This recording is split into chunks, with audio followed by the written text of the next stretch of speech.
लगा दिए थे ना? नहीं, ग्रह हो गया था। अच्छा, वो एक डायग्राम बना करके बताए थे कि कैसे कैसे ग्रहों का ऑर्डर है सूर्य से दूरी के क्रम में। इसको भी ऑन करिए ना।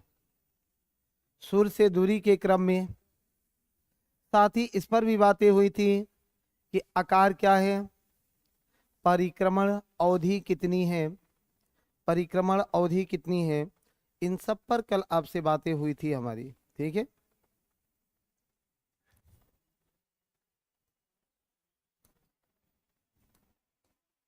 आज एक एक करके लिख भी लीजिएगा, थोड़ा सा जो एक्स्ट्रा पॉइंट है। जैसे मरकरी बुध में, मरकरी बुध का ये क्या है, God of skill, God of skill, commerce, God of skill, commerce, वाणिज्य और वाणिज्य का देवता। लिखते जाइए, हिंदी में लिखिए। वाणिज्य का देवता, God and God of skill and commerce. वाणिज्य, वाणिज्य का देवता। और इससे क्या पूछ सकता है जो कल नहीं पढ़ाई हुआ था? यहाँ वायुमंडल का अभाव है, नो एटमॉस्फेयर। वायुमंडल का अभाव है, नो एटमॉस्फेयर है, वायुमंडल का अभाव है। यही मरकरी के पास नो एटमॉस्फेयर, वायुमंडल का अभाव है। दूसरा, जैसे ही वायुमंडल का अभाव होगा, जैसे ही वायुमंडल का अभाव होगा, सबसे बड़ी समस्या क्या होगी कि वहां अर्थ सरफेस टेम्परेचर फ्लैक्चुएट करने लगेगा। ये वायुमंडल है तब तो इसको मेंटेन करके रखता है ना। लिखिए, तापांतर सर्वाधिक होगा, तापांतर सर्वाधिक होगा, दिन और ताप का अंतर। मरकरी पढ़ रहे हैं बुद्ध को, गॉड ऑफ स्किल, कॉमर्स, वाणिज्य और योग्यता का देवता। ठीक है, कॉमर्स है। इसके बाद वायुमंडल का अभाव है। दूसरा, तापांतर सर्वाधिक है, तापांतर सर्वाधिक है।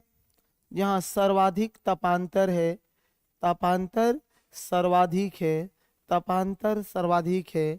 और नेक्स्ट पूछता है इससे, सबसे वीक ग्रेविटेशनल फील्ड है, सबसे कमजोर या कम गुरुत्वाकर्षण यहीं पर है। गुरुत्वाकर्षण का भी अभाव है, गुरुत्वाकर्षण,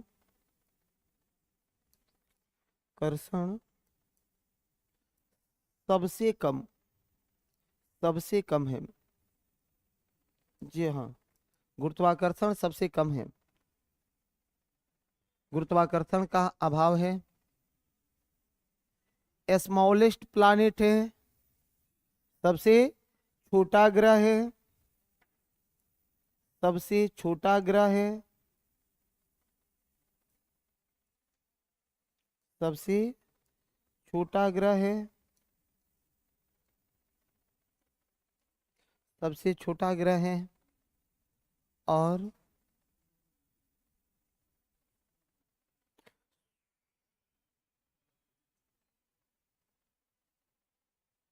अक्षीय गति सबसे ज्यादा है, अक्षीय गति सर्वाधिक है, अक्षीय गति सर्वाधिक है। हाँ, मत बात करिए। अक्षीय गति सर्वाधिक है, अक्षीय गति सर्वाधिक है, अक्षीय गति सर्वाधिक है। आगे बढ़ाएं। दूसरा, वेनस, वेनस, वेनस है क्या, शुक्र, वेनस, शुक्र है ना, वेनस शुक्र है। क्या कहते हैं इसको? सुंदरता की देवी, goddess of spring, comma beauty, blooms, सुंदरता की देवी, सुंदरता की देवी।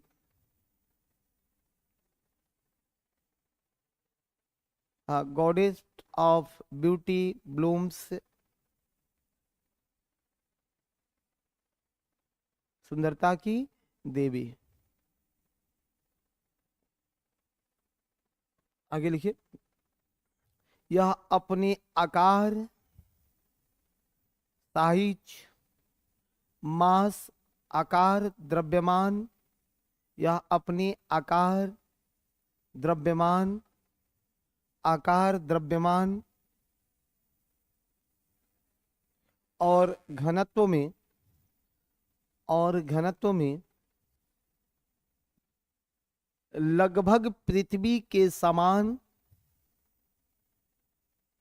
लगभग पृथ्वी के समान या थोड़ा कम है, या थोड़ा कम है, इसलिए इसे, इसलिए इसे पृथ्वी का वहन कहा जाता है।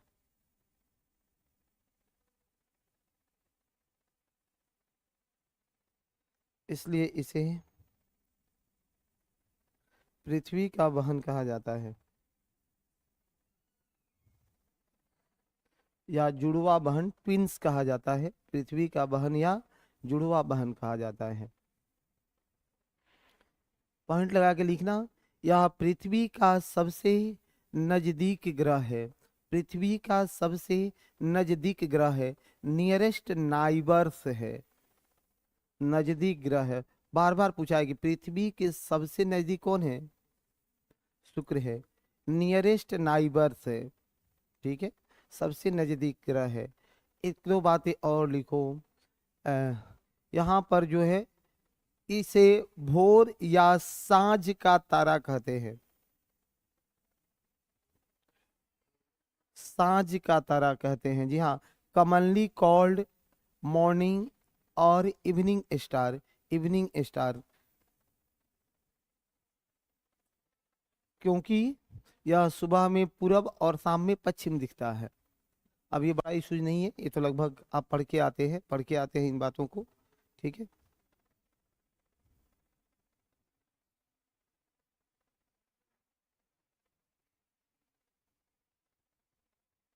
देखो, यह एकमात्र जो सबसे बड़ी परीक्षा का क्वेश्चन क्या है यहाँ, कि यह एकमात्र ऐसा प्लैनेट है पूरे सोलर सिस्टम में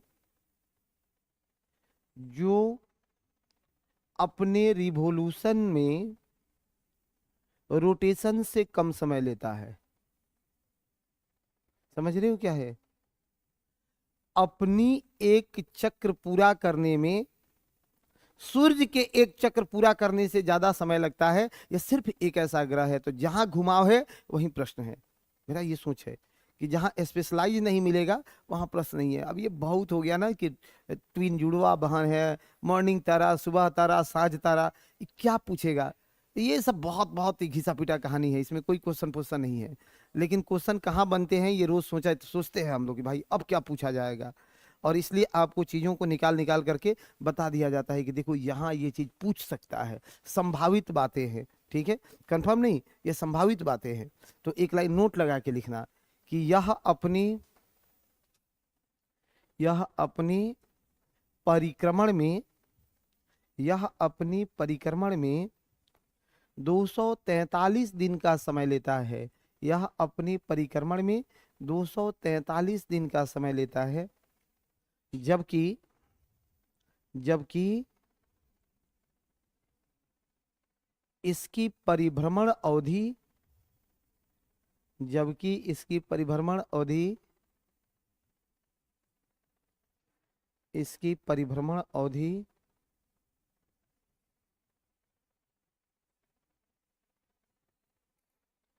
225 दिन है।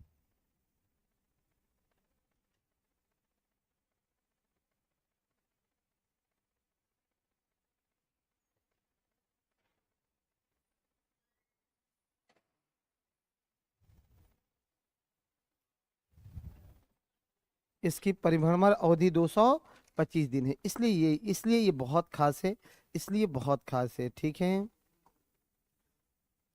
पृथ्वी को लगा दीजिएगा, अर्थ को, अर्थ को, पृथ्वी को, दो बातें हैं ना, परिक्रमण मतलब अपना परिक्रमा कर रहा है। आप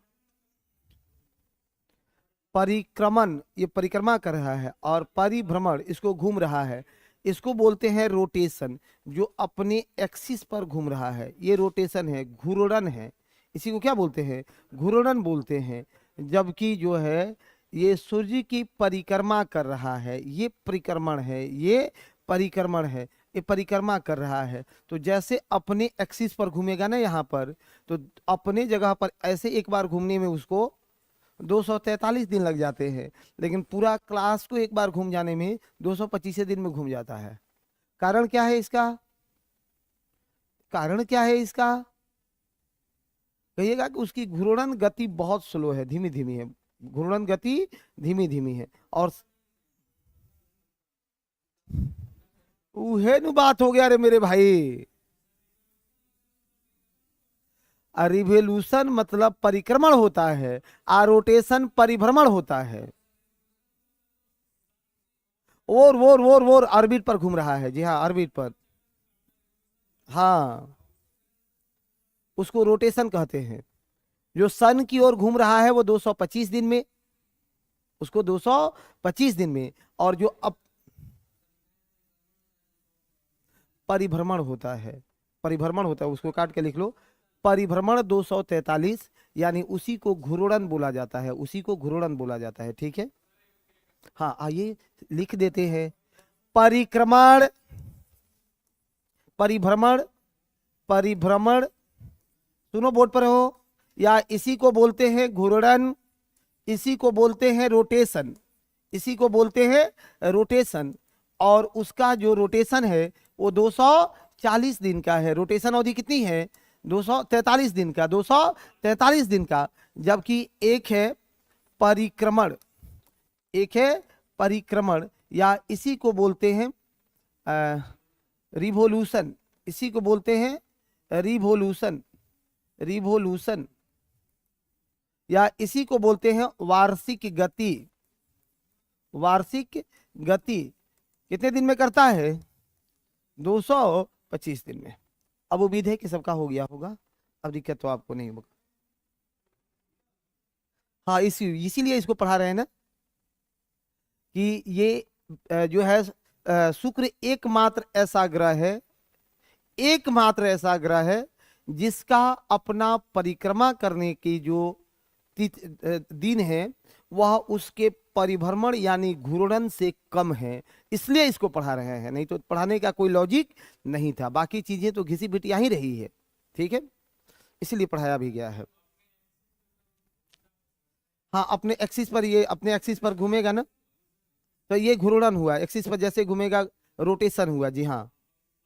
वो ऑर्बिट पर जब घूमेगा, ऑर्बिट पर घूमेगा, ये रिवोल्यूशन हुआ, ये ऑर्बिट बोलते हैं इसको। ठीक है, ऑर्बिट पर घूमेगा। तो अब यहाँ जैसे सन है, तो ये सन को एक ऑर्बिट पर, एक ऑर्बिट पर घूमता है, इसको रिवोल्यूशन बोलते हैं, इसको रिवोल्यूशन बोलते हैं, इसको रिवोल्यूशन बोलते हैं, इसको रिवोल्यूशन बोलते हैं। ठीक है, और यही यदि अपने अपने जो है अपने इस एक्सिस पर घूमे, एक्सिस पर घूमे, तो ये रोटेशन है इसका, ये रोटेशन है।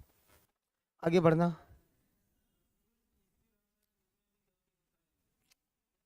कल ही मेरे दोस्त पढ़ाए थे, कल ही पढ़ाए थे ना, कल कितना बढ़िया पढ़ाए थे कि इस ब्रह्मांड में कोई स्थिर नहीं है, और आप लोग फिर क्वेश्चन बीच में ऐसे ऐसे करते रहते, गड़बड़ होता है। कल कितनी बातों को की गई थी कि सर पूरे ब्रह्मांड में कुछ भी स्थिर नहीं है, सब के सब मूव कर रहे हैं, सब में मोशन है, सब में गति है। और सूर्य भी परिक्रमा करता है, किसका? अपने गैलेक्सी यानी मंदाकिनी का। सूर्य भी मंदाकिनी का परिक्रमा करता है। कितने समय में, कितने समय में परिक्रमा पूरा करता है? 25 करोड़ वर्ष में करता है, 25 करोड़ वर्ष में करता है। और इसी को ब्रह्मांड वर्ष, कॉस्मिक ईयर, ब्रह्मांड वर्ष या कॉस्मिक ईयर कहा जाता है। आपके कॉपी में कल लिखवाया गया है, लिखवाया गया है कि नहीं? तो थोड़ा सा सोचिए तो सही, आगे बढ़िए।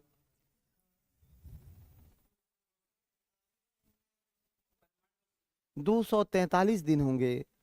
एनसीईआरटी में वहां पर थोड़ा एरर है, अगर कहीं लिखा है एनसीईआरटी में, हमको भी ध्यान है, तो उसको ठीक कर लीजिएगा। ठीक है, 25 ईयर, 25 करोड़ ईयर्स में, बहुत अच्छी बात है। सुनो आगे, अब तक पृथ्वी भी हम खत्म कर दिए रहते हैं, बस पृथ्वी भी खत्म कर दिए रहते हैं। यहाँ देखना, पृथ्वी को क्या कहते हैं, इसको ब्लू प्लैनेट, नीला ग्रह कहा जाता है। पृथ्वी को नीला ग्रह कहा जाता है, ब्लू प्लैनेट कहा जाता है, ब्लू प्लैनेट कहा जाता है। इसी को नीला ग्रह कहा जाता है, नीला ग्रह कहा जाता है।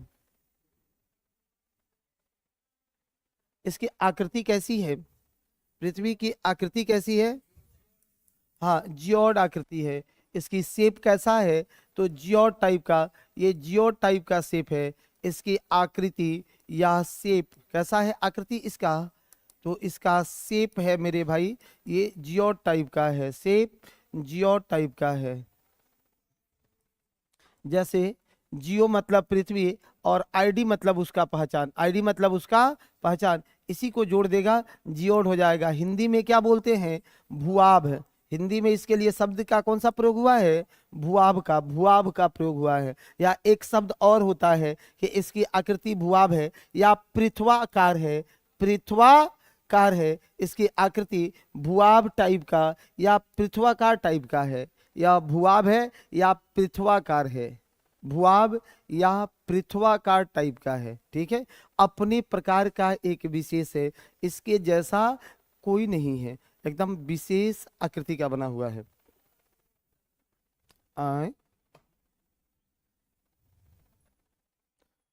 वहां से ग्लोब ग्लोब उठा लाइए, देखिए आगे होगा रिसेप्शन पर। यह अपने टाइप का विशेष है, अपने टाइप का एकदम स्पेशल है, स्पेशल है। सुनो, आगे बढ़ाए ना। बचपन में जितनी बातों को हमने पढ़ा सब गलत है।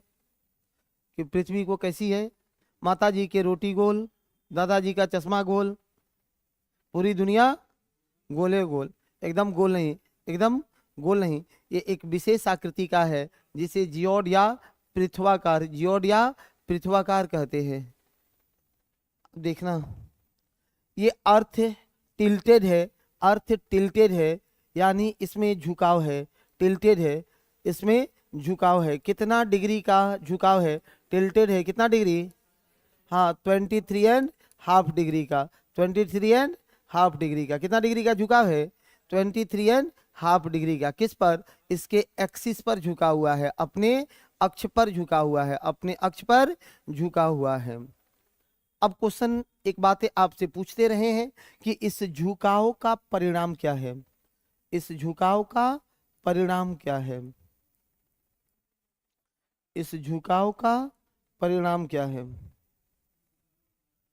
इस झुकाव का परिणाम क्या है? आए, झुकाव का परिणाम क्या है भाई? दिन और रात के लंबाई का छोटा या बड़ा होना। झुकाव का परिणाम क्या है? दिन और रात के लंबाई का छोटा या बड़ा होना। अक्सर पूछा जाएगा कि सर दिन और रात के लंबाई का छोटा बड़ा होना किसका परिणाम है? घूर्णन का, परिक्रमण का, या झुकाव का? एक से अधिक इनमें से कोई नहीं। क्या मार के आओगे? झुकाव का परिणाम है दिन और रात की लंबाई का छोटा बड़ा होना, दिन और रात की लंबाई का, रात की लंबाई का छोटा बड़ा होना, छोटा बड़ा होना, छोटा बड़ा होना, दिन और रात की लंबाई का छोटा बड़ा होना किसका किसका परिणाम है? इसके झुकाव का परिणाम है, इसके झुकाव का परिणाम है। ये पृथ्वी का एक्सिस है, ये पृथ्वी का एक्सिस है, अक्ष है, जिस पर ये पृथ्वी अपना रोटेशन कर रही है, घूम रही है। अब इसका अक्ष झुका है कि सीधा है?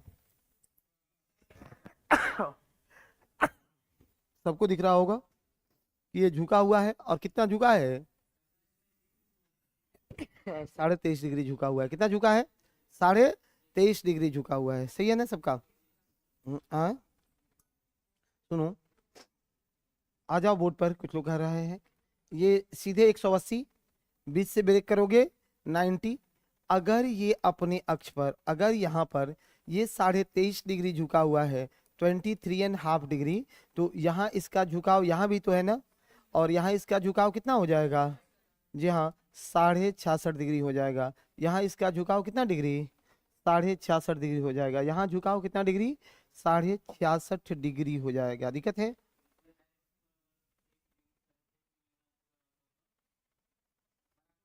तो सीधी काम है सर कि पूरी दुनिया में दिन और रात बराबर होते, वहां कोई डिफरेंसेस नहीं होता। हम परिणाम लिखा ही दिए हैं। लिखा दिए हैं कि नहीं? आए, वो तो नॉर्मल चीजें हैं। एलवाइल नहीं। हाँ सुनो, एक लाइन लिखो बीच में कि पृथ्वी का जो घूर्णन अवधि है, वह घूर्णन अवधि कितने की है? पृथ्वी का घूर्णन अवधि कितने का है? फटाफट बताओ। रोटेशन पीरियड, घूर्णन अवधि क्या है? घूर्णन अवधि कितने घंटे में यह एक बार घूम जाती है? कितने घंटे में एक बार घूमती है? इसका घूर्णन अवधि क्या है? आए, हाँ, 23 घंटा 56 मिनट 4 सेकेंड। 23 घंटा, हाँ 56 मिनट ना, 23 घंटा 56 मिनट 4 सेकेंड भी होता है, इतना अंदर जाने की कोई जरूरत नहीं है। 23 घंटा 56 मिनट 4 सेकेंड। दिशा क्या है इसका? हाँ, वेस्ट टू ईस्ट है। डायरेक्शन, दिशा किधर से किधर है? पश्चिम से पूरब है, पश्चिम से पूरब है, पश्चिम से पूरब है। अब जैसे ही पश्चिम से पूरब ये घूमने लगे, इस डायरेक्शन का परिणाम क्या होगा? इसका परिणाम क्या होगा? इसके दिशा का परिणाम क्या होगा मेरे भाई? तो इसका सीधा परिणाम होगा किस पर? सूर्योदय पर होगा। और इसका परिणाम सूर्यास्त पर होगा। और परिणाम किस पर होगा? सूर्यास्त पर होगा। तो सूर्योदय किधर की ओर हो रहा होगा? पूरब की ओर। सूर्योदय किधर होगा? पूरब की ओर। और सूर्यास्त हो रहा होगा पश्चिम की ओर। सूर्यास्त पश्चिम की ओर। देखो, क्वेश्चन पूछ लेता है मेरे भाई कि सूर्योदय का पूरब की ओर होना और सूर्यास्त का पश्चिम का होना, यह परिणाम किसका है? तो पृथ्वी के घूर्णन की दिशा का परिणाम है। घूर्णन के दिशा का परिणाम है। शुक्र ग्रह पर सूर्योदय किधर हो रहा होगा? हाँ, पश्चिम हो रहा होगा। शुक्र पर सूर्योदय कहाँ? पश्चिम पर। क्यों शुक्र पर सूर्योदय पश्चिम पर? क्योंकि उसके डायरेक्शन का जो डायरेक्शन है, वो घूर्णन का डायरेक्शन जो है, वह पश्चिम से पूरब नहीं, पूरब से पश्चिम है। और इसलिए यहाँ सूर्योदय और सूर्यास्त भी, सूर्योदय और सूर्यास्त की दिशा भी बदल जाएंगे। दिक्कत है? ये सब लोग ठीक हो? एक लाइन नोट में लगा लीजिए नीचे, नहीं लिखे हो तो। सभी ग्रहों के सभी ग्रहों के घूर्णन दिशा, सभी ग्रहों के घूर्णन दिशा, रोटेशन डायरेक्शन, घूर्णन दिशा पश्चिम से पूरब होता है। अपवाद शुक्र और अरुण। सभी ग्रहों के घूर्णन दिशा किधर से किधर? पश्चिम से पूरब होता है। अपवाद में कौन है? शुक्र और अरुण है। शुक्र और अरुण है, वरुण नहीं, अरुण है। अब बताओ, शुक्र और इस अरुण पर सूर्योदय और सूर्यास्त किधर होगा? सूर्योदय पश्चिम में और सूर्यास्त पूरब में। सूर्योदय पश्चिम में और सूर्यास्त पूरब में होगा। सूर्योदय पश्चिम में, सूर्यास्त पूरब में होगा। अब इसके और भी परिणाम है क्या? कहिएगा यस सर, दूसरा परिणाम भी इसका है। दूसरा परिणाम भी है। दूसरा परिणाम क्या है कि आप लिख लो कॉपी में कि कोई भी देश, लिखिए दूसरा परिणाम भी, कोई भी देश, कोई भी देश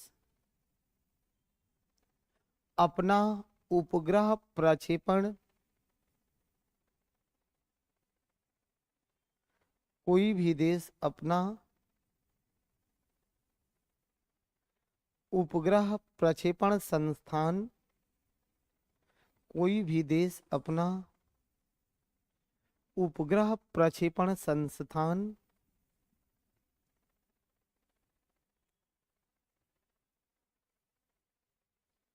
उपग्रह प्रक्षेपण संस्थान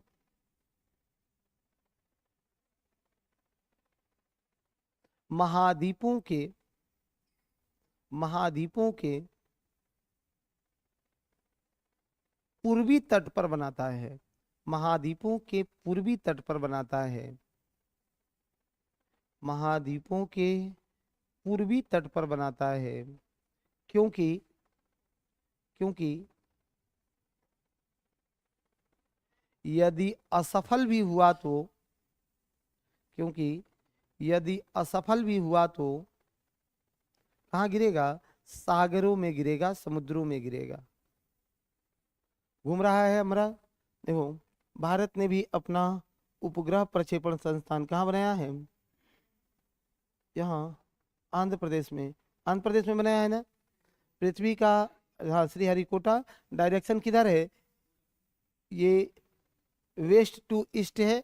तो अगर यहाँ से वो लंच करता है, तो अगर ये गिरता भी है असफल होकर के, तो कहाँ गिरेगा? ठीक है, चलिए। वो तो खैर उसको हेल्प, उसके गति को सहारा मिलते ही है, मिलते हैं। आगे लिखिए, नेक्स्ट लिखिए। दिन और रात का होना, दिन और, हाँ, अच्छा, उपग्रह, satellite launching pad, satellite launching pad stable on eastern coast, stable on eastern coast, eastern coast. ठीक है, आगे लिखो। दिन और रात का होना, दिन और रात का होना, हाँ, परिणाम में ही दिन और रात का होना, दिन और रात का होना। दो बातें आपको दिख रहा होगा। एक जगह हमने पढ़ाया है दिन और रात का छोटा बड़ा होना, पढ़े है ना, वो अलग इशूज है। और ये सीधा मतलब है कि यहाँ दिन और रात होते रहेगा, दिन और रात होते रहेगा। हमने ये ग्लोब को लिया, यहाँ से सन को लगा दिया। अब देखो, जैसे जैसे ये रोटेट होता रहेगा, जहाँ सीधी जो है सीधा होगा सूर्य के सामने, वहाँ दिन होगा, पीछे में इसका रात बनेगा। तो दिन और रात का होना किसका परिणाम है? घूर्णन का। दिन और रात का होना परिणाम है घूर्णन का, दिन और रात का होना परिणाम है घूर्णन का। जबकि दिन रात का छोटा बड़ा होना परिणाम है झुकाव का। दोनों दो क्वेश्चन है, दोनों एक क्वेश्चन नहीं है। सावधानी से, इसलिए परीक्षा में सावधानी से लिखते हैं। आगे लिखो, कोरियोलिस बल, कोरियोलिस बल, कोरियोलिस बल,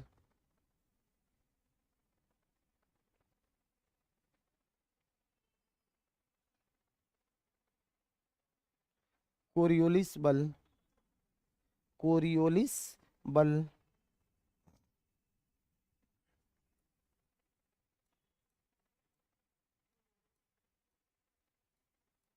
कोरियोलिस बल, कोरियोलिस बल, कोरियोलिस फोर्स, कोरियोलिस बल। ये होता क्या है कोरियोलिस बल? हाँ देखो, हाँ, पृथ्वी के घूर्णन के कारण प्राप्त एक आभासी या इमेजिनरी बल है, एक इमेजिनरी बल है जो पृथ्वी के घूर्णन का परिणाम होता है। यह महासागरों की दिशा और वायु के दिशा को तय करता है। ठीक है, एक लाइन में, एक लाइन लिखिए, जहाँ महासागरों के बहाव की दिशा उसके धाराओं को तय करता है। जी हाँ, लिखो, यह पृथ्वी के घूर्णन का परिणाम है। कोरियोलिस बल में एक लाइन लिख लो, यह पृथ्वी के घूर्णन का परिणाम है। हाँ, कोरियोलिस बल is an apparent force caused by earth rotation, जो जो जो महासागरों और वायु के दिशा को, महासागरीय धाराओं और वायु के दिशा को, महासागरीय धाराओं और वायु के दिशा को, दोनों बात लिखना है। महासागरीय धाराओं और वायु के दिशा को उत्तरी गोलार्ध में अपने दाहिनी ओर, उत्तरी गोलार्ध में दाहिनी ओर, उत्तरी गोलार्ध में किधर? दाहिनी ओर। और दक्षिणी गोलार्ध में, और दक्षिणी गोलार्ध में, और उत्तरी गोलार्ध में अपनी दाहिनी ओर, दाहिनी ओर, और दक्षिणी गोलार्ध में बाईं ओर, बाईं ओर प्रवाहित कराता है। Responsible for depletion wind and oceanic current toward the right in the northern hemisphere and toward the left in the southern hemisphere. Southern hemisphere, right in northern hemisphere and left in southern hemisphere. Left in दक्षिणी गोलार्ध में अपनी बाईं ओर मुड़ता है, बाईं ओर मुड़ता है। दक्षिणी गोलार्ध में किधर मुड़ता है? अपनी बाईं ओर मुड़ता है यह। ठीक है, इंग्लिश हिंदी सबको बोल दिए, सबको बोल दिए। आगे लिखना रिवोल्यूशन। रिवोल्यूशन मतलब परिक्रमण, परिक्रमण, रिवोल्यूशन, परिक्रमण।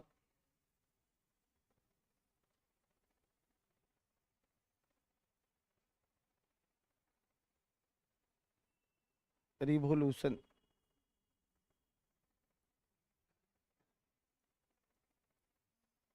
परिक्रमण। ठीक है, परिक्रमण, रिवोल्यूशन या परिक्रमण। परिक्रमण अवधि है कितनी? हाँ, 365 दिन, 5 घंटा 56 मिनट, 5 घंटा 48 मिनट 46 सेकेंड। 5 घंटा ये 48 मिनट और 46 सेकेंड, 48 मिनट और 46 सेकेंड। 365 दिन, 5 घंटा 48 मिनट और 46 सेकेंड, 46 सेकेंड। दिक्कत है? 365 दिन, 5 घंटा 48 मिनट और 46 सेकेंड, 48 मिनट और 46। दिक्कत है? एकदम मस्त सुना। चलो लिखो, एक लाइन लिखिए इसमें। इस परिक्रमण का परिणाम क्या है मेरे भाई? इस परिक्रमण का परिणाम क्या है? इस परिक्रमण का परिणाम क्या है? नंबर 1 लिखना, जलवायु परिवर्तन। पहला परिणाम क्या है? जी हाँ, जलवायु परिवर्तन। पहला परिणाम है जलवायु परिवर्तन।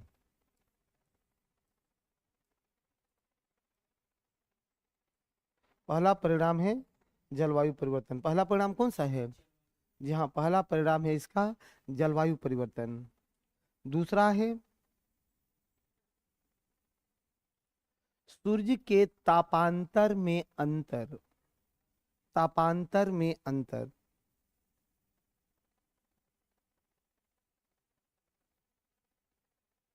सूर्य के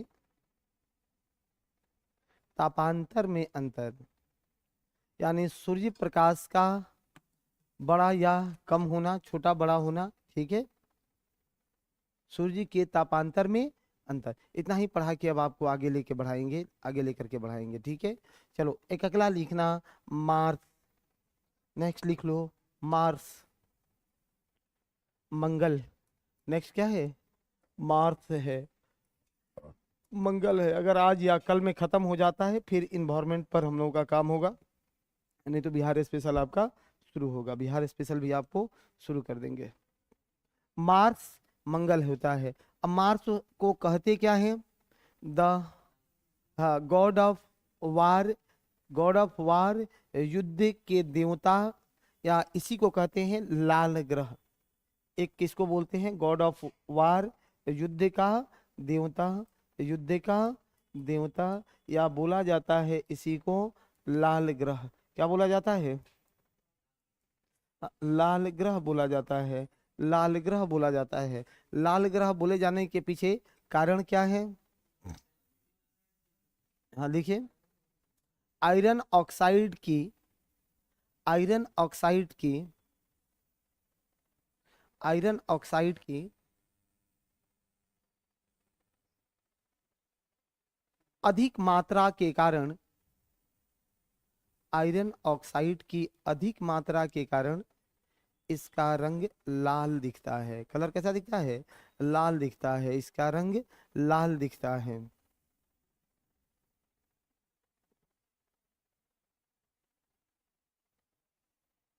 इसका रोटेशन क्या है? एक क्वेश्चन यहाँ आपसे निश्चित रूप से पूछा जाएगा।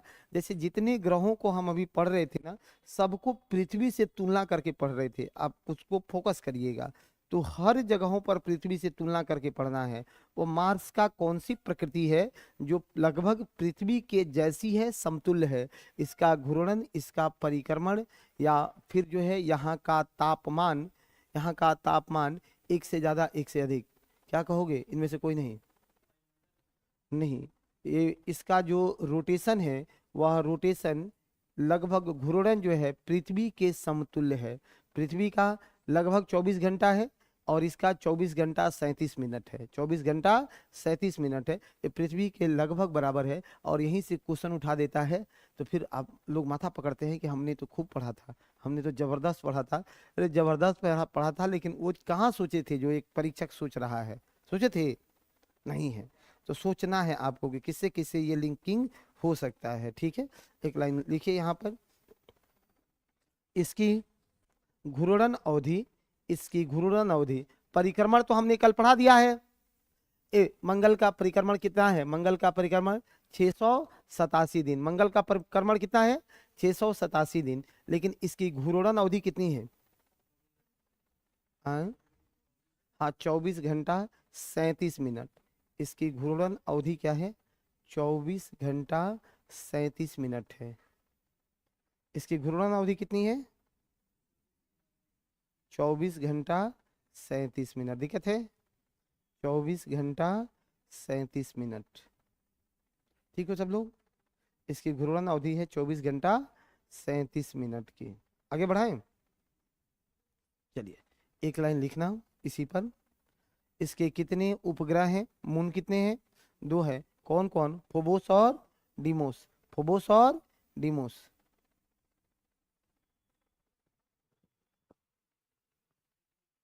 जी हाँ, 2 उपग्रह हैं, फोबोस और डीमोस। फोबोस और डीमोस 2 उपग्रह हैं।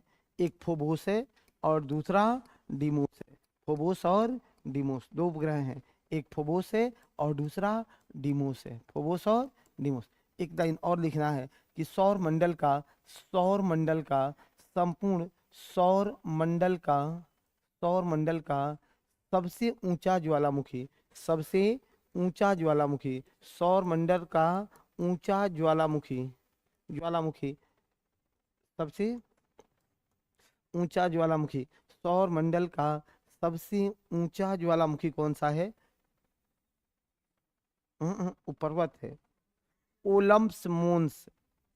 ओलंप्स मोन्स, ओलंप्स मोन्स, ओलंप्स मोन्स। सौर मंडल का सबसे ऊंचा ज्वालामुखी है ओलंप्स मोन्स। दिक्कत है? सबसे ऊंचा ज्वालामुखी कौन है? ओलंप्स मोन्स है। सौर मंडल का सबसे ऊंचा ज्वालामुखी ओलंप्स मून है। जबकि सबसे ऊंचा पर्वत कौन सा है? सबसे ऊंचा पर्वत कौन सा है? सौर मंडल का सबसे ऊंचा पर्वत कौन सा है मेरे भाई?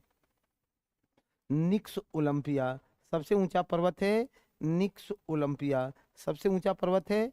निक्स ओलंपिया सबसे ऊंचा पर्वत है। निक्स ओलंपिया, निक्स ओलंपिया ये सबसे ऊंचा पर्वत है, सबसे ऊंचा पर्वत है निक्स ओलंपिया। ठीक है,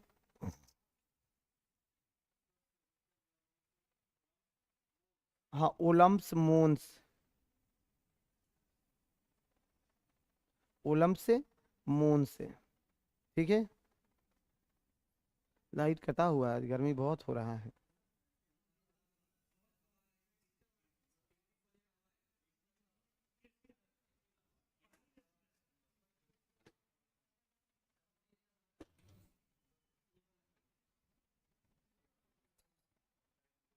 नहीं छोड़ो भाई,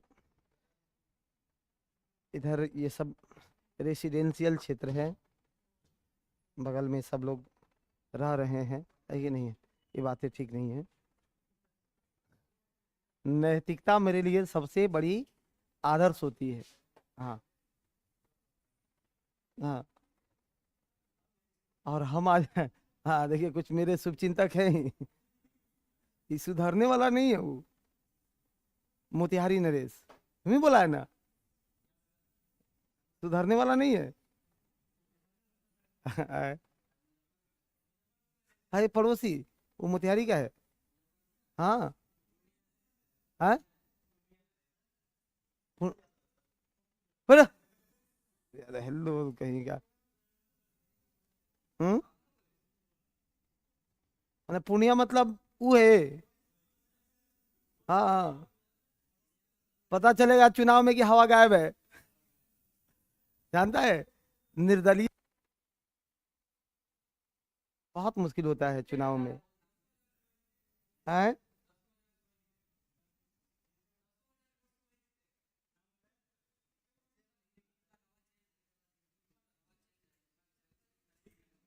है? अब क्या आएगा देखो मैं। हाँ मजबूर हूं, नहीं बोलूंगा। बोल देंगे तो खतरनाक हो जाता है।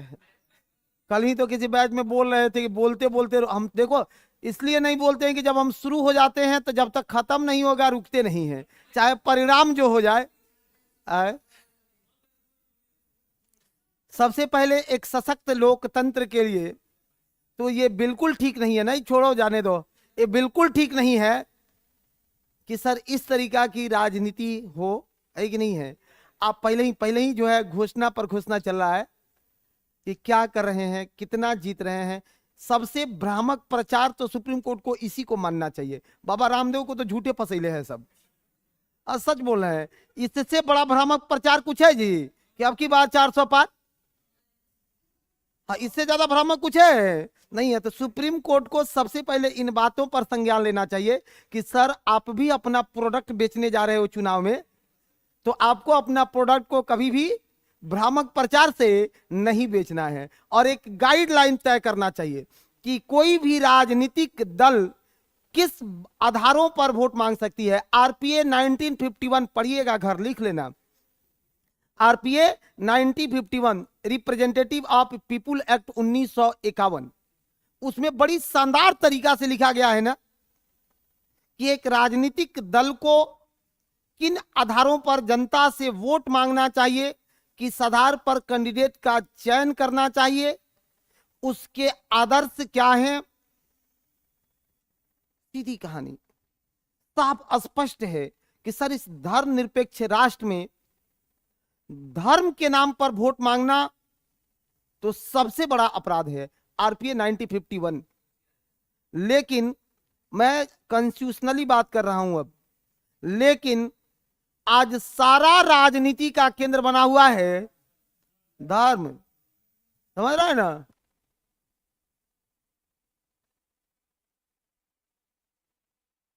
नहीं, गांधी ने कहा था कि धर्म को राजनीति से अलग नहीं किया जा सकता है। उनका मोटो था, उनका मीनिंग था, उनका आदर्श था कि हम यूरोपीय राष्ट्रों के तरह नहीं निरंकुश हो सकते हैं जो अपने को कंप्लीट धर्म से अलग रखेंगे। सर हमारा देश धर्म को बढ़ने का अवसर देता है और सबको बढ़ने का अवसर देता है। ये खुदगर्जी ही है ना। अब जिस गांधी की आप उदाहरण दिए, ये खुदगर्जी है। देखो गांधी को खुदगर्जी कैसे है।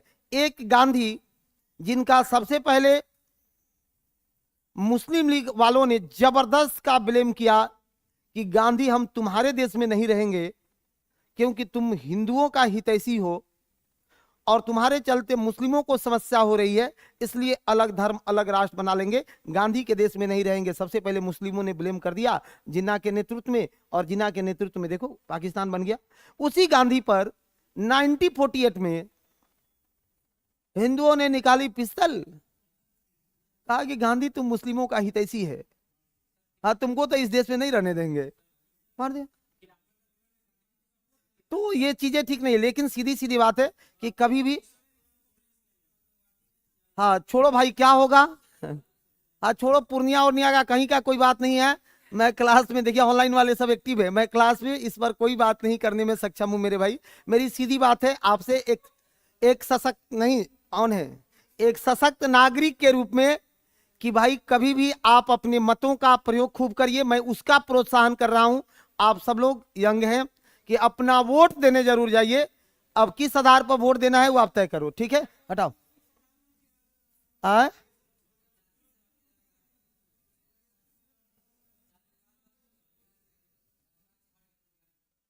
हमको नहीं पता है, हमको नहीं पता है रे भाई।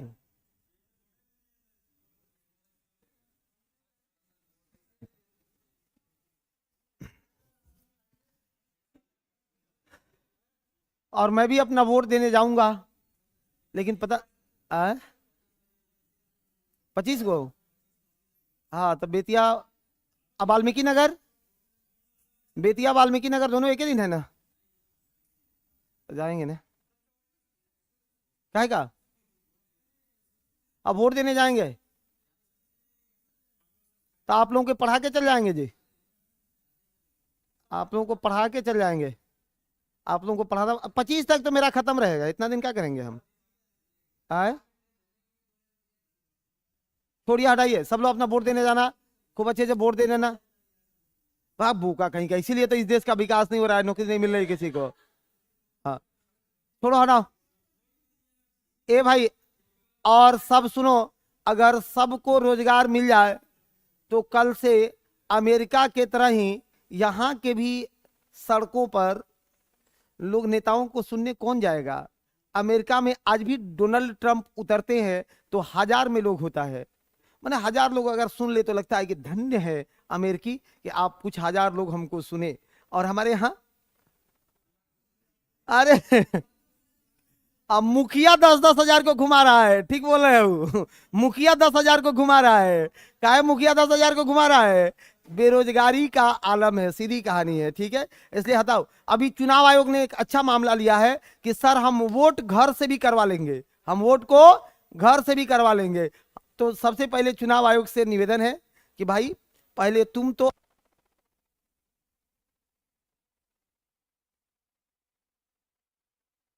आप कर दिए है, चलो हटा। नहीं कुछ नहीं बोलेंगे, काहे आप लोग हमको कुछ कुछ बोलवाते हो। मैंने आ,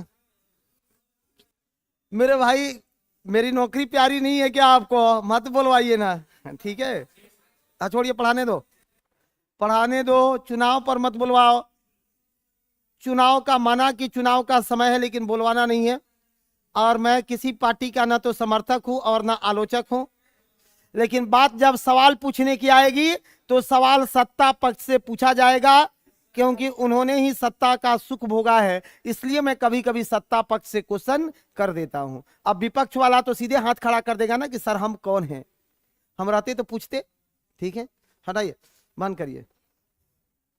फिर बिहार वाला चुनाव अभी आ रहा है, उस पर भी कुछ मजा आएगा। हाँ, बिहार में पढ़ने का मन नहीं करेगा। सुनो, अभी देखा है न्यूज, आप लोग कहाँ रहते हो, अभी न्यूज सुनो और न्यूज देखो। पता चला है कि विधानसभा चुनाव के नोटिफिकेशन से पहले फेज 5 भी एग्जाम करा के ज्वाइनिंग करा लिया जाएगा। आ? ना ना, वो सब पर ध्यान नहीं देना है, पढ़ना है। फेज 3, फेज 4 और फेज 5, एक साल के अंदर में 3 एग्जामिनेशन आपके होने हैं, यानी इस जून से लेकर के और अगले जून तक 3 एग्जाम का प्रोसेस कंप्लीट हो जाएगा। और 3 एग्जाम मतलब समझ रहे हो, बहुत बड़ा चीज हुआ। अभी जैसे एग्जाम बीतेगा ना बिहार में सॉरी, जैसे चुनाव बीत जाने दो, देखना बिहार में नौकरी की बहार आ जाएगी, सच्चाई है। क्योंकि पूरे देश में बिहार ही एक ऐसा देश है जिसने उदाहरण पेश किया है, इसलिए मैं राजनीति पर नहीं बोलता हूं ना। बिहार ही एक ऐसा देश है जिसने उदाहरण पेश किया है, कैसे, नौकरी पर चुनाव लड़ करके, लड़ रहा है ना। सर क्लास करिए, जी हाँ बहुत अच्छे, ऑनलाइन वाला आदमी सब समझदार है। कि जुपिटर बोर्ड पर रहिए, जुपिटर बृहस्पति, बृहस्पति, जुपिटर बृहस्पति, बृहस्पति,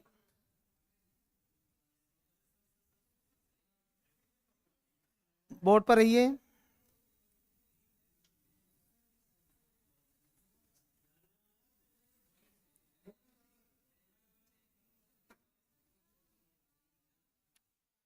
इसका सबसे बड़ी विशेषता क्या है कि इसे कहते क्या है, देवताओं का ग्रह है, बहुत अच्छी बात है, रूलर ऑफ द गॉड, देवताओं का ग्रह है, ये देवताओं का ग्रह है मेरे भाई।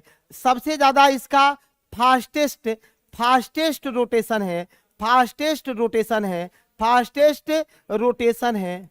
देखना इसका कितना तेज रोटेशन है, सबसे तेज घूर्णन है, 10 घंटा में एक बार अपने एक्सिस पर मार देता है, 10 घंटा में एक बार अपने एक्सिस पर मार देता है, सबसे फास्टेस्ट घूमता है, समझ रहे हैं जी, 10 घंटा में घूम जाता है।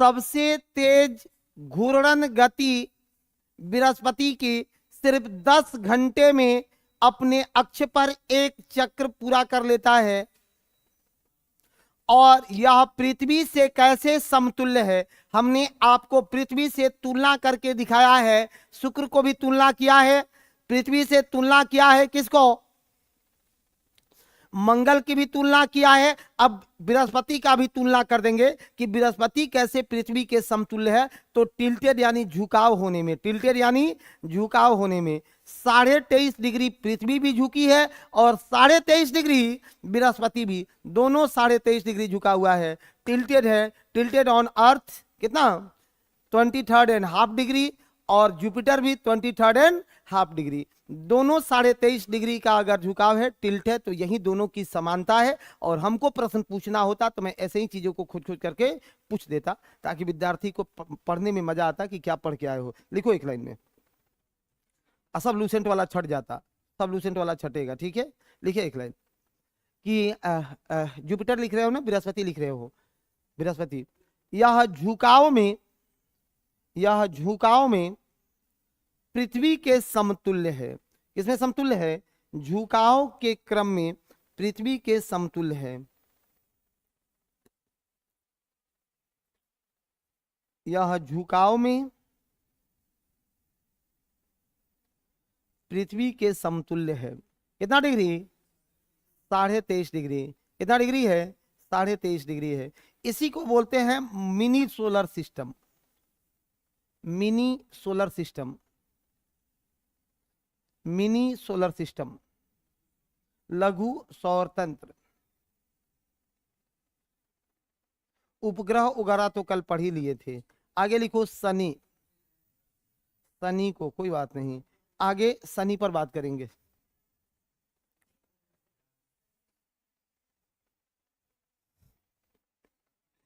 शनि पर, ठीक है।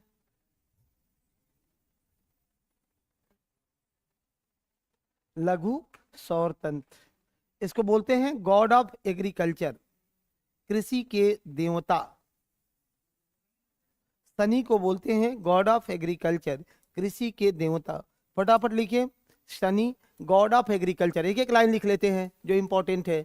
शनि गॉड ऑफ एग्रीकल्चर, ये गॉड ऑफ एग्रीकल्चर है, गॉड ऑफ एग्रीकल्चर है मेरे भाई, गॉड ऑफ एग्रीकल्चर है, गॉड ऑफ एग्रीकल्चर है।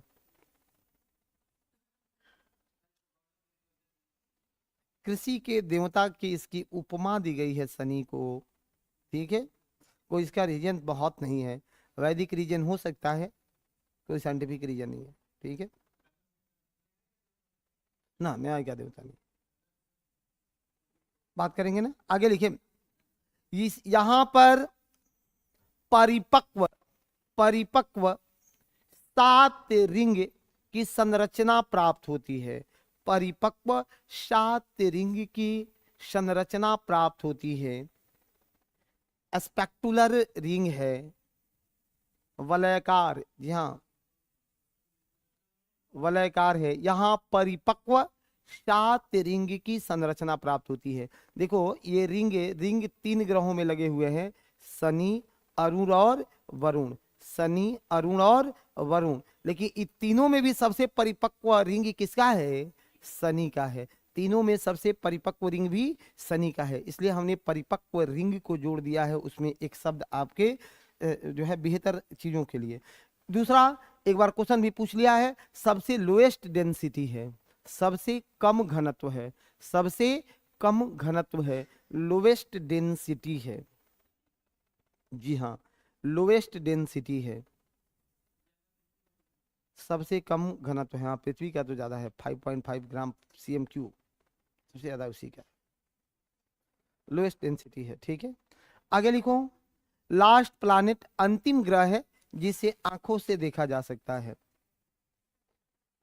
अंतिम ग्रह है जिसे आंखों से देखा जा सकता है। जी हाँ भाई, यूरेनस में 2-2 शब्द लिख लेना है।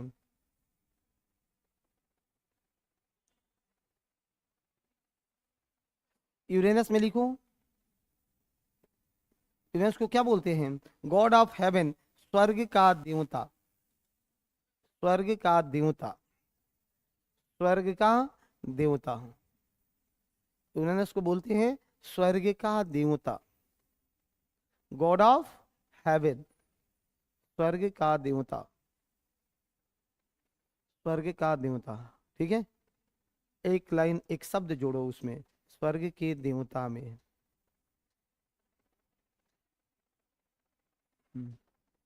लिखिएगा, इसका अक्षीय झुकाव,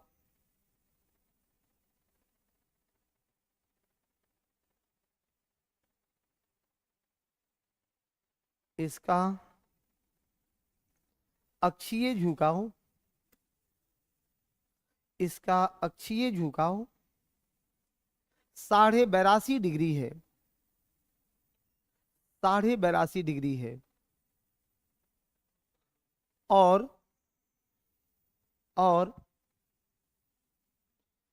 सर्वाधिक अक्षीय झुकाव के कारण ही, सर्वाधिक अक्षीय झुकाव के कारण ही,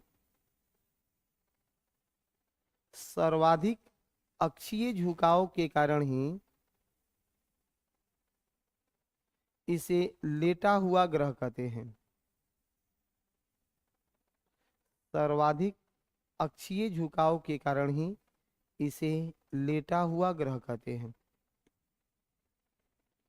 सर्वाधिक अक्षीय झुकाव के कारण ही इसे लेटा हुआ ग्रह कहा जाता है, लेटा हुआ ग्रह कहा जाता है। 1 मिनट लिखो आगे।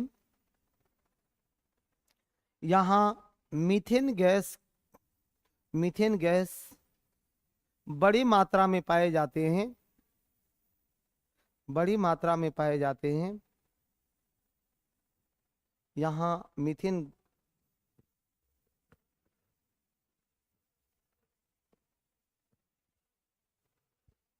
यहाँ मीथेन गैस बड़ी मात्रा में पाए जाते हैं, इसलिए इसका रंग हरा दिखाई देता है। कैसा रंग दिखता है? हरा रंग दिखाई देता है, इसलिए इसका रंग हरा रंग दिखाई देता है। बिल्कुल नहीं, कहीं अभी नहीं है मेरे भाई। ठीक है, मीथेन आए, हाँ हाँ, लेकिन सबसे ज्यादा मात्रा में यहीं पर है। ठीक है, सुनो, पृथ्वी को छोड़ करके हकीकत यही है कि कोई भी ग्रह अभी जीवन उपयोगी नहीं है, वहाँ जो है लिविंग थिंग डेवलप नहीं हो सकते हैं। एकमात्र प्लानेट है जहाँ लिविंग थिंग डेवलप हो सकता है। यही तो कहा जा सकता है, कहा जाता है ना कि सर यहाँ तो जीवन संभल ही नहीं रहा है, और इस दुनिया के पागलों ने चांद पर जीवन ढूंढना शुरू किया है। पहले यहाँ का जीवन ठीक कर लो ना।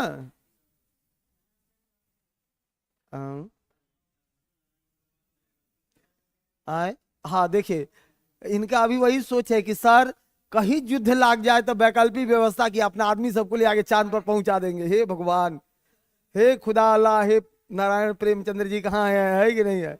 ये कैसे होगा रे भाई? 5 आदमी को तो पहुंचाने में आज हम लोग 7 दशक पार कर गए, अभी नहीं पहुंचा पाए। अभी सोचिए रहे कि अंतरिक्ष में पहले उड़ाएंगे फिर लेकर के जाएंगे। नील आर्मस्ट्रांग और एक, हाँ एडविन, क्या नाम था उसका? कौन एल्ड्रिन? वो एक एल्ड्रिन था। इन 2 लोगों को चांद पर पहुंचाने में पूरा विश्व देखते रह गया कि कैसे गया था। ये संभव ही नहीं है मेरे भाई। ठीक है, हाँ, और इस तरह का युद्ध, छोड़ो हटाओ, इस तरह की युद्ध का भविष्य में, अब आदमी को मरने के लिए युद्ध की जरूरत थोड़े है, कोई युद्ध की जरूरत नहीं है, ऐसे ही मरेगा सब, अपने में अपने मर जाएगा। युद्ध की जरूरत, आपको देखें पहले जैसा अभी युद्ध हो रहा है जी? ना ना, बहुत ठीक चल रहा है सब। और खास करके बिहार में तो और संख्या बढ़ गया है। हाँ देखिए, और डिप्रेशन का विषय अलग अलग है। कुछ नौकरी के लिए डिप्रेशन में है, कुछ विवाह के लिए डिप्रेशन में है, आज सबसे ज्यादा कि मैसेज और फोन नहीं आने के कारण डिप्रेशन में है, और उससे ज्यादा डिप्रेशन में कि ऑनलाइन काहे दिखा रहा है, इससे ज्यादा सबसे ज्यादा डिप्रेशन में है। आज दिन भर व्हाट्सएप पर रहता है कि ऑनलाइन कब दिखाता है। अगर दिखा दिया तो ठीक है, सारी बातें हो रही है, लेकिन मन डिप्रेशन में चला गया कि काहे दिखाया है 1 बजे, कुछ तो बातें है ना। नहीं है। और इससे ज्यादा डिप्रेशन में डाल दिया है, पता है आपको कौन? सुनो, सबसे ज्यादा डिप्रेशन में डाल दिया है जो है रोड छाप मोटिवेटर सब। हाँ, ये आपका दिमाग ठीक नहीं किया है, ये डिप्रेशन में डाल दिया है। कहता है कि मान लो कि तुम्हारा फोन कहीं वेटिंग में जा रहा है तो समझना कनेक्शन कहीं और जुड़ रहा है। हम कह रे ये हमारे युवाओं को कौन सा मोटिवेशन दे रहे हो, तुम डुबा के मुआ दोगे, है कि नहीं है? ऐसे थोड़े होता है। तो ये सब बहुत बहुत डाइवर्ट कर रहा है, मत सुनो इस सबको, आगे बढ़िए, छोड़िए, हटाइए। नेपच्यून, लास्ट लाइन लिखिए, खत्म करते हैं इस टॉपिक को। लास्ट लाइन खत्म करिए नेपच्यून को।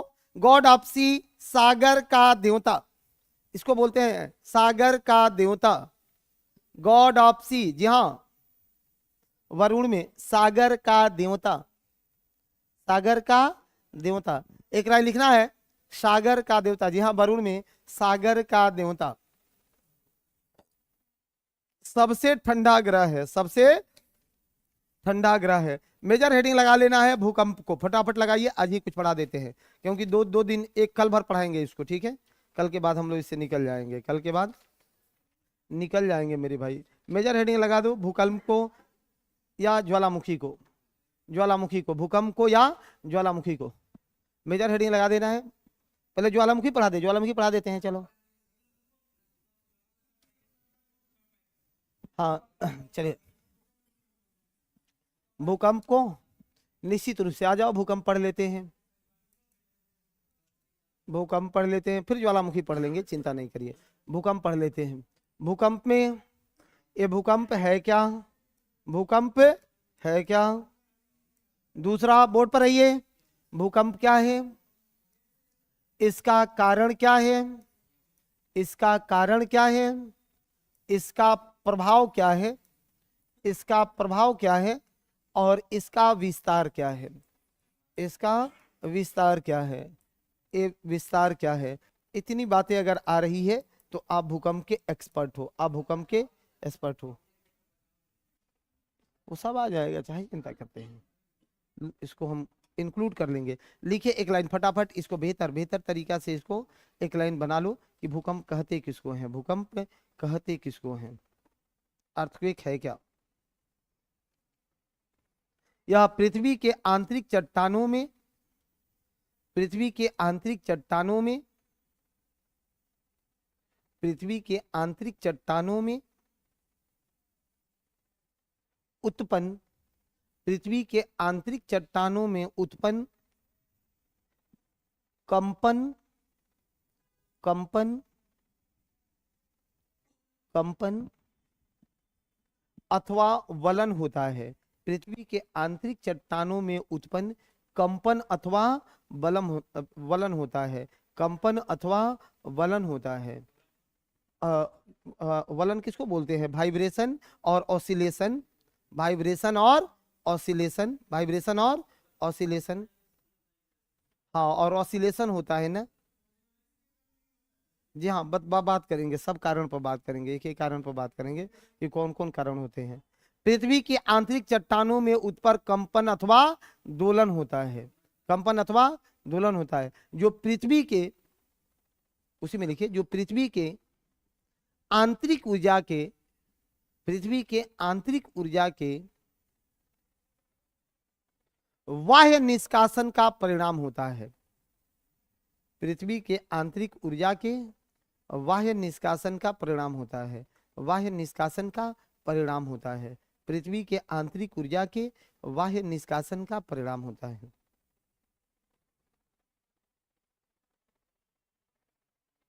बाहर निकलने का, बाहर निकलने का, ठीक है।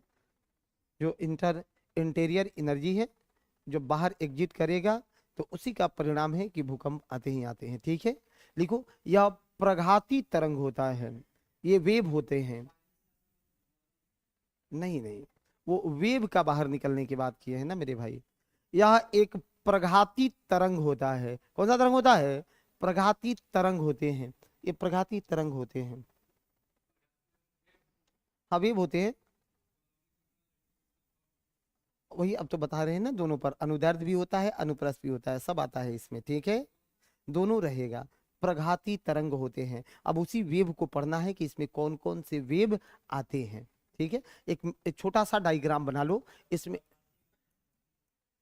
प्रघाती, ये समस्या उत्पन्न करने वाले तरंग होते हैं जो रोज यहाँ समस्याओं को उत्पन्न कर रहे हैं। ठीक है, ये ऊर्जा है। कौन सी ऊर्जा आती है इसमें? इलास्टिक एनर्जी प्राप्त होता है, इससे इलास्टिक एनर्जी प्राप्त होता है। तरंग कौन कौन से हैं बोर्ड पर रहिए। कितने तरंगे हैं? हाँ, 3 तरंगे हैं। कितने तरंगे हैं?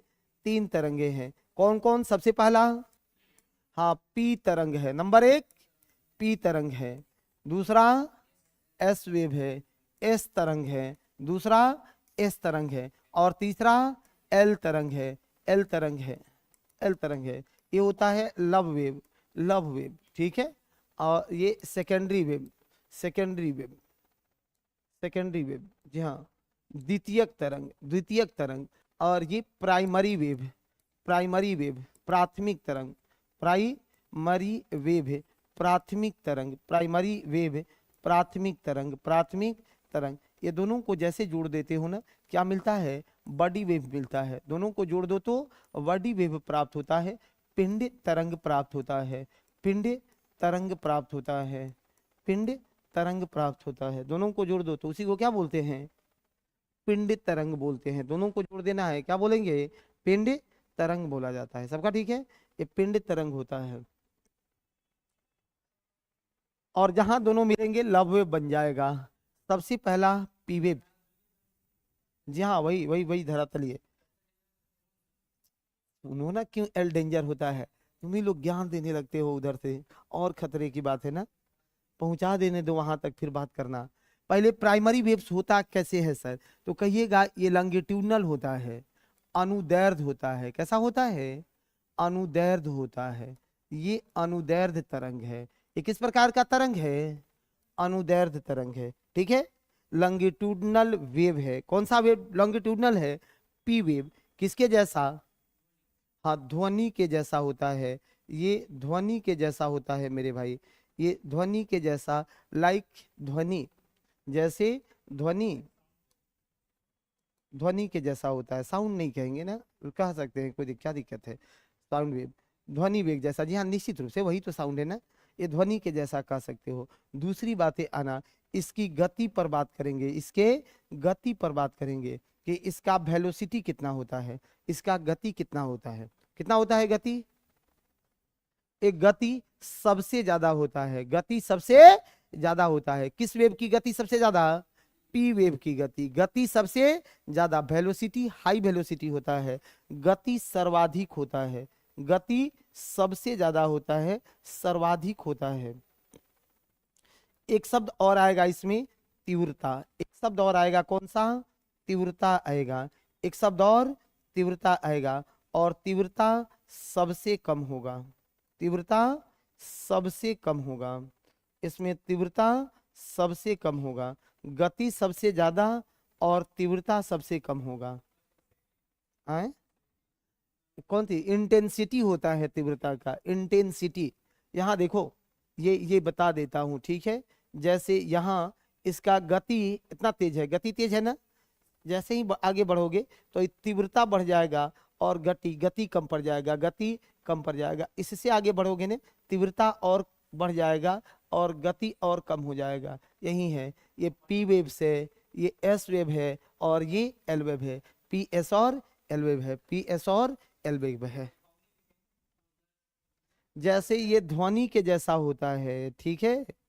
अनुदैर्ध्य किस, अभी तो क्वेश्चन एक बार यो पूछा है, साइंस का क्वेश्चन पूछ लिया है, ठीक है, कि निम्न में से कौन अनुदैर्ध्य तरंग है? ध्वनि, प्रकाश, इस टाइप का लगा करके क्वेश्चन पूछा है। चलिए, एस तरंग, एस तरंग ये द्वितीयक तरंग है। एस तरंग द्वितीयक तरंग है, एस तरंग द्वितीयक तरंग है। अनुप्रस्थ है, इसी को अनुप्रस्थ बोलते हैं, अनुप्रस्थ तरंग है। अनुप्रस्थ टाइप का ये तरंग है। इसकी गति कैसे है? गति कैसे है मेरे भाई? तो गति कैसा है इसका? पी से कम है, पी से कम है, गति पी से कम है। तीव्रता, इंटेंसिटी कितना है? तीव्रता पी से अधिक है, तीव्रता पी से अधिक है। ऊपर फिगर में भी दिख रहा होगा, पी से अधिक है। जबकि एल तरंग में इसका प्रकार क्या होगा, ये अनुप्रस्थ भी होगा, अनुप्रस्थ भी होगा और अनुदैर्ध्य होगा, क्योंकि दोनों जब मिलते हैं, दोनों जब मिलते हैं तब एलवे बनता है, तब एलवे बनता है। गति क्या होगा इसका, सबसे कम होगा, गति सबसे कम होगा और तीव्रता सबसे अधिक होगा, तीव्रता सबसे अधिक होगा, तीव्रता सबसे अधिक होता है, तीव्रता सबसे ज्यादा होता है मेरे भाई, तीव्रता सबसे ज्यादा होता है।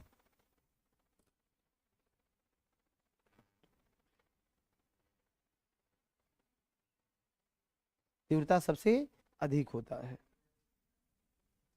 प्रकाश अनुप्रस्थ तरंग होता है किसके जैसा, लाइट के जैसा, प्रकाश के जैसा। नहीं, दोनों दो बातें हैं। हाँ, दोनों को संयुक्त रूप से पिंड कहा जाता है, और ये जब दोनों मिलते हैं तो इस प्रकार का तरंग बनता है, इस प्रकार का तरंग बनता है। यहाँ पी तरंग है।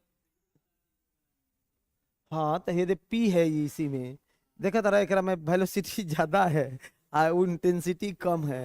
ये बिजली के तार जो है ना, ये एस है और यहाँ एल है। इसमें गति और तीव्रता को दिखाए हैं, ठीक है। हाँ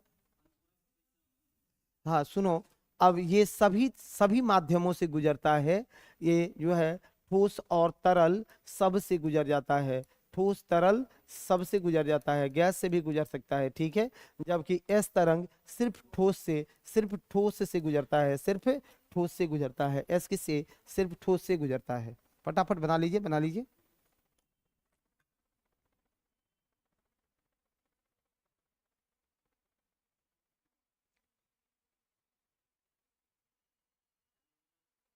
जी हाँ।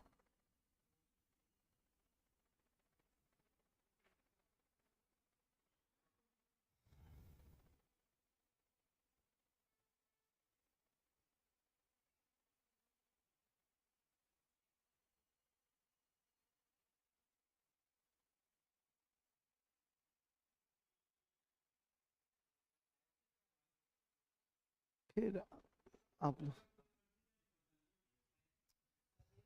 अभी खत्म करने दीजिए ना इसको, एक सिस्टम में ना पढ़ा के चलेंगे, डायरेक्ट छह छेद क्यों पढ़ा दें। ना ना, इतने पर थोड़े पढ़ाएंगे, इतने पर थोड़े पढ़ाएंगे। अभी इसका मापन वगैरह सब पढ़ना है, इसका प्रभाव क्षेत्र पढ़ना है, फिर छाया क्षेत्र पर चलेंगे ना। आए, किसका, नहीं, ये केवल ठोस में गमन करता है, केवल ठोस में। सुनो, अरे डेंजरस क्या कहलाता है मेरे भाई, सुनो। अब यहाँ देखो, एल तरंग जो है ये लंगिट्यूडनल फोर्स है, ऐसी गति मार रहा होगा, एस ऐसे हिला रहा होगा, और जहां दोनों तरीका से हिलाया जाएगा वहां तुम गिरोगे, अकी एक तरफ से हिला के चल जा तब गिरेगा, दोनों तरफ से ना, तो आकर के भूकंप मचा देता है वही। हाँ हाँ, इसका जो है वेलोसिटी बहुत ज्यादा है, सबसे पहले यही पहुंचता है, 11 किलोमीटर प्रति सेकेंड ये वेलोसिटी होता है प्राइमरी वेव पी तरंग का। जबकि 5 किलोमीटर प्रति सेकेंड का वेलोसिटी होता है एस तरंग का। 5 किलोमीटर प्रति सेकेंड का वेलोसिटी किसका है, एस तरंग का। सबसे पहले कौन पहुंचेगा, पी पहुंचेगा, ठीक है। और जहां मिलते हैं वो अर्थक्वेक कहलाता है, वो पॉइंट क्या है, अर्थक्वेक है। इसी अर्थक्वेक पर दोनों जाकर के मिलते हैं और वहीं से शुरू होता है क्या, जबरदस्त का खेल, वही होता है ना। इसको मिटा के एक फिगर और बना दे आज, ये हो गया सबका। सुनो, सब लिख लो।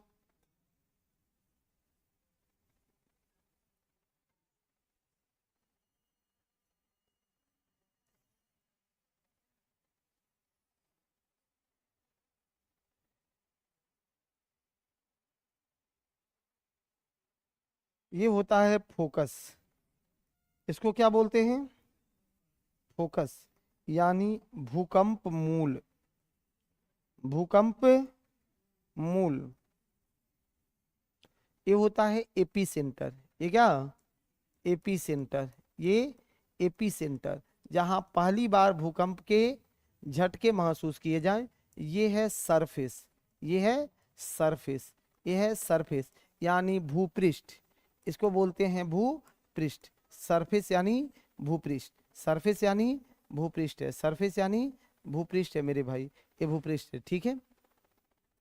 सबसे पहले भूकंपीय सबसे पहले झटके कहाँ, अधिकेंद्र पर, कहाँ महसूस किए जाते हैं, अधिकेंद्र पर।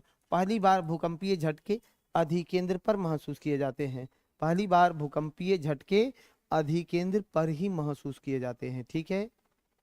आगे बढ़े, हम बना लीजिए उसको, ड्रॉ कर लीजिए।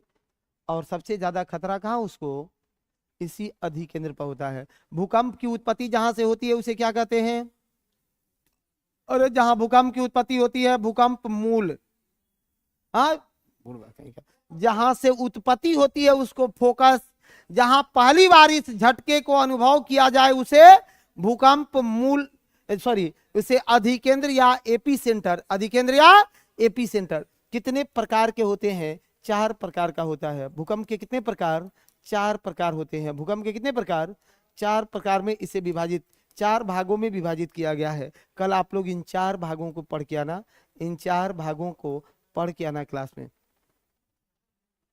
कल इन चारों भागों को पढ़ के आना है क्लास में सबको, ठीक है। बिना पढ़े कोई भी मेरा बहादुर यशस्वी नहीं पहुंचेगा, उम्मीद करें। हाँ, भूकंप के 4 प्रकार, एक छिछला भूकंप, मध्यम भूकंप, गहन मध्यम भूकंप और एक पतालीय भूकंप, पतालीय भूकंप, ये 4 प्रकार है, चारों प्रकार को पढ़ के आना है। दूसरा, भूकंप के कारणों को एक बार पढ़ लेना, भूकंप के कारणों को एक बार पढ़ लेना। और कारण में क्या है मेरे भाई, कारण में तो सुनो, पूरे पृथ्वी पर 99% भूकंप का कारण प्लेट टेक्टोनिक थियरी है, पीटीटी है, प्लेट टेक्टोनिक थियरी है। पूरे पृथ्वी पर 99% भूकंप प्लेट विवर्तनिक सिद्धांत से ही जो है देखे गए हैं। कितने, 99% भूकंप प्लेट टेक्टोनिक सिद्धांत का परिणाम है, उसी से आते हैं। प्लेट टेक्टोनिक क्या है देखा जाएगा, होता है क्या, ठीक है। 99%